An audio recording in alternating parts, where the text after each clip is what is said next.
So my previous video was about making a slot car track layout that had a good feel, or the term I used was rhythm to it. And it really does make it a lot of fun. And I wanted to have a second part to that to basically help people eliminate crashing. Because when your car comes out of the slot, you're really starting your rhythm over. You're not really getting into a groove and be able to run, a number of laps all together. So there's a lot of little pieces to this. I'm probably going to ramble on for quite a while, but I think everyone would really like to be able to take, any one of their cars. And hopefully I can give a good example of just, being able to run off, 10 or 12 laps pretty easily, at a good speed.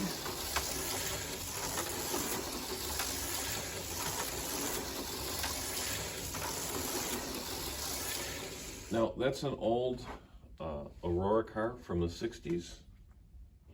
There's no magnetic traction. And this is a current Auto World car. It does have a magnet.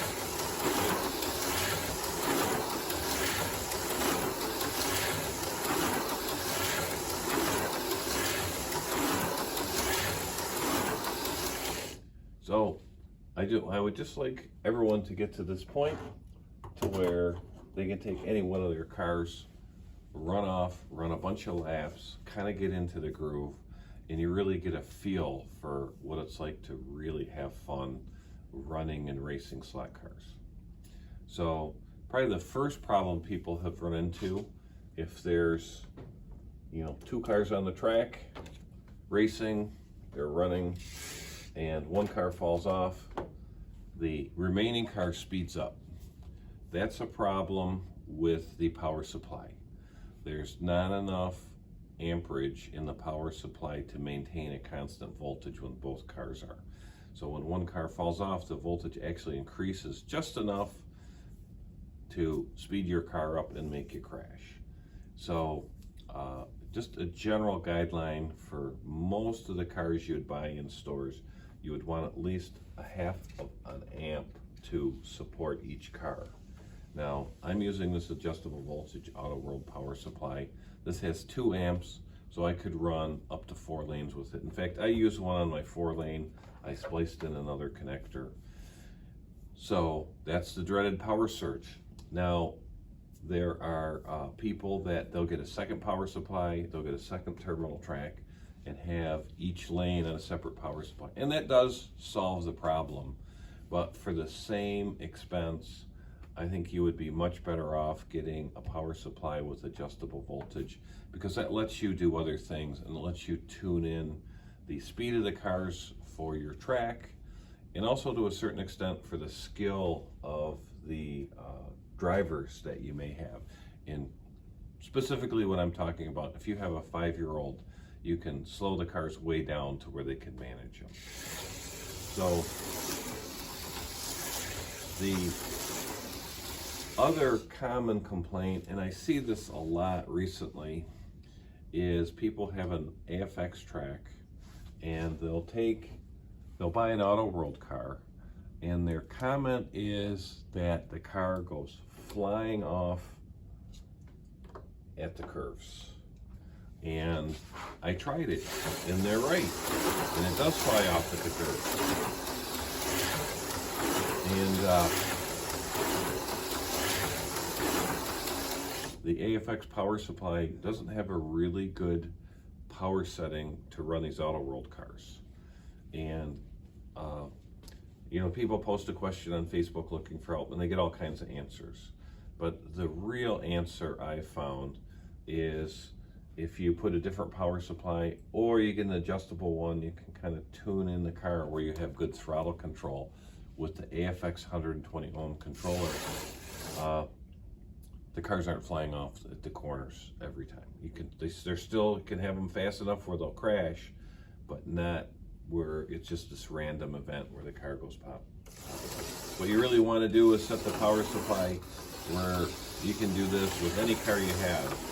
Just run it around at a slow speed, and also make sure you have a high speed And that's what the adjustable voltage power supply lets you do. Now, I'm using this Auto World one. It's $30, including postage usually. Word has gotten out because I could not find them anywhere online to purchase one. So I know there's alternatives. This is just nice because it plugs right into Auto World and AFX Track. So it's pretty convenient. There are better ones too. A lot of guys are using like a lab type adjustable voltage power supply that has a readout of the voltage. And they typically buy one with 10 amps, so they can run, you know, amperage and power surges will never be an issue. But this is a real key to having control of your car. So you don't necessarily need a new controller. What you need to do is you need to be able to adjust the voltage first. And, you know, in all cases, it's probably not going to be ideal, but you will have control and you won't have these random crashes, like say, quote unquote, where the car just goes flying off on the corners. Now, when I set up my little test track here, I was running this white car in this lane here. Kind of changing topics here. So really the first part was you need to make sure you have enough amperage of your power supply, and if you have an adjustable voltage power supply, you can control it so you have good throttle control. So that's good control. Second one is really issues with the track, and right there where the white car is, every 2 or 3 laps it would pop out of the slot, and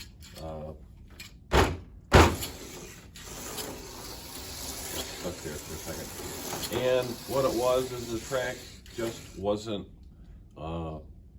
pushed together tight enough, so it was a little bumpy there. I have a whole video on how to smooth your track out, and there's some extra clips you can buy that go underneath the track that kind of snug it together. I don't have this track secured down, so it does wiggle around and move, and every now and then I gotta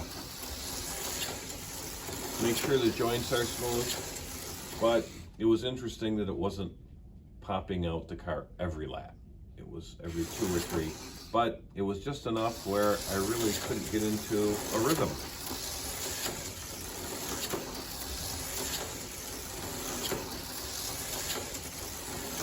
Another little funny detail, and I mentioned it on this outside lane, I actually had this terminal track to the left here. So the curve came right into here, and some of these cars, notably the white car, would be drifting just enough.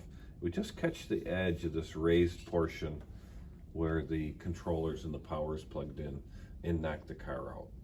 So what I did is I just moved the terminal section down. Then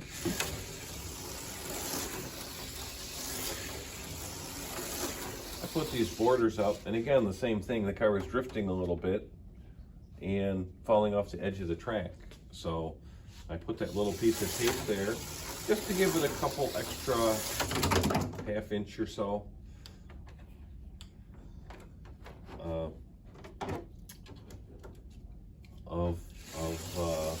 Border, so it wouldn't go flying off the track. I had to put one at the other turn too.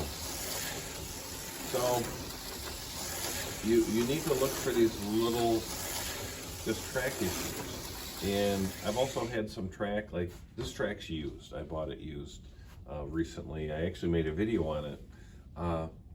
And you know, it's probably 25 years old.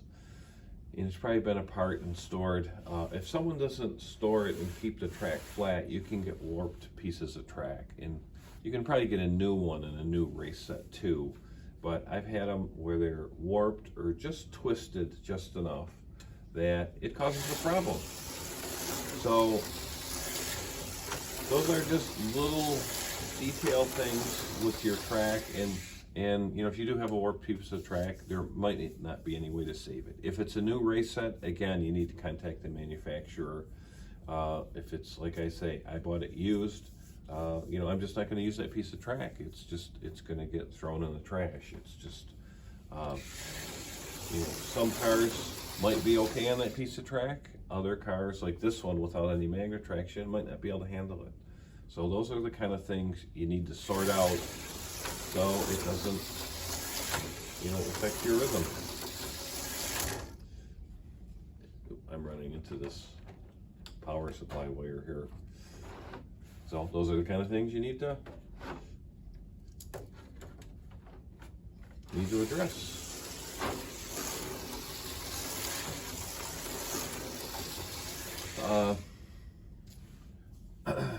Now I haven't talked about cars much, and my approach is really different. And I go and make sure I have good control, and I make sure the track's good before I really look at the car, especially if it's a new car. I assume the new car is good, and it may or may not be. And a good example is, here's an old AFX car from the 70s. It's a magnet traction. Should say Aurora car. And the tires on it are old and hard, and they have no traction. Now, a lot of times you'll do that. Car will have old hard tires, and it'll run halfway decent until it gets to the corner and just spin out. And I mean, you might get that with even new soft tires if the tires are dirty. So, you know, if I take a similar car with nice new soft silicone sticky tires, so what I'm talking about is making sure your car has good traction. And you know, even new cars, if the tires are dirty, you can pick up gunk from the track, and hopefully we have a good example here. You don't roll them across tape is a quick way to clean them. See all that gunk that came off? And most times you're going to notice that little increase in traction from clean tires. And you should also clean the track too. Wipe the track down. Like if it sits for a couple days or weeks, you know, just wipe it down real quickly. And like I say, if it's sat for a week or more, if you run your cars first couple minutes, you might have to run them over the tape a lot, and it'll sort of clean the track while you're running. And you know, after 5 or 10 minutes, you probably won't have to clean the tires that often.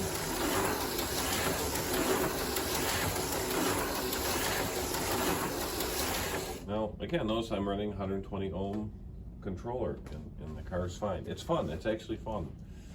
So, but you know, you may have a problem with your car, and typically it's wheels and tires not being round. And you know, you take the tire, just make sure, you know, it's not out of round. And it might be the tire, it might be the rim, it might be the axle. And if it's a new car, well, again, contact the manufacturer and they should be able to help you out. If it's an old car, that's where the internet's your friend. And you say, hey, I have an old Aurora magnet traction, you know, it's doing this, or I need a new rim for it because mine's bent. So, now, all the things I've talked about are addressing the things outside of having a car problem, or you know, a track problem, a control problem. So you want to make sure you have control, good throttle control, good traction with the car.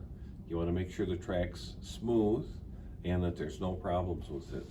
Now, a lot of times people will post something on the internet looking for help, and the first responses are, oh, you need to go buy these, you know, tires or additional traction magnets, or work on the car first. Well, no, we're missing something. We need to make sure there's good throttle control and these other things first before we go sort of upgrading the cars and things like that. There's a real culture with slot cars. It's back when I was a kid, you really did have to work on your cars to make them function at all, to go around. So that culture is still around, and it's great. It's a lot of fun working on cars, tuning them up, making them run better. But before you get to that point, make sure all those other things are straightened out first. So, you know, I'm just saying my advice dealing with this is a little different, because I'm kind of going over the basics first. And a lot of long-term enthusiasts are just sort of assuming those aren't the issues. Well, in a lot of cases they are. And there's a number of reasons for it. Like, there is no standardized, say, industry standard for power and control. So every different brand or different vintages have different power and control. So you really need to address those sort of little oddities about our hobby first. So I hope this helps. You know, these little things with the cars not having really good control, and you know, little detail issues with the car really can be frustrating.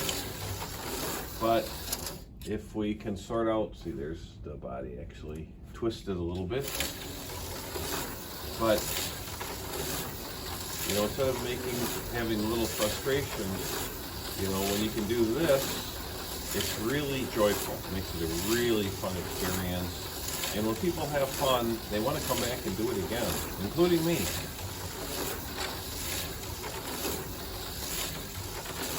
So I'm just trying to get everyone to this point where they can just go and rip off a bunch of laps. And at this point, you're having fun, and you're now can work on driving better. So, you know, this is a really simple track, but, you know, imagine 4 lanes, 4 of these cars racing side by side. It'd be pretty intense. It'd be pretty fun. It can be a really fun hobby. So, anyway, I just wanted to cover those little things that kill your rhythm. And if you address that, you can, you know, get to the point where it's really a lot of fun. So I hope this helps. If you're still watching, thanks for sticking around. Let me know what you think in the comments, and let me know if you have any questions.